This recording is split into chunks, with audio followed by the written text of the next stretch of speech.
Security, security, security. Hello all stations. This is United States Coast Guard Aircraft 2006 with a Hurricane Bill warning. Break. After landing, check.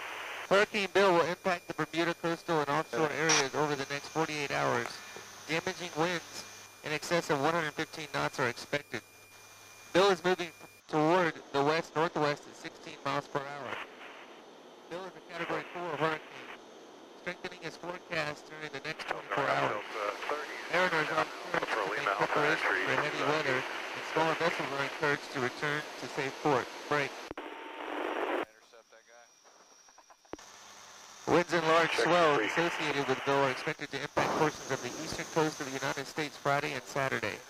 All vessels should keep abreast of this weather pattern by monitoring the National Weather Service broadcast. Break.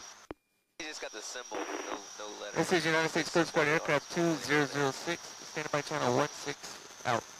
See, here's where I really want to make sure we're talking, because we're going to cross the ATIS through there. Yeah.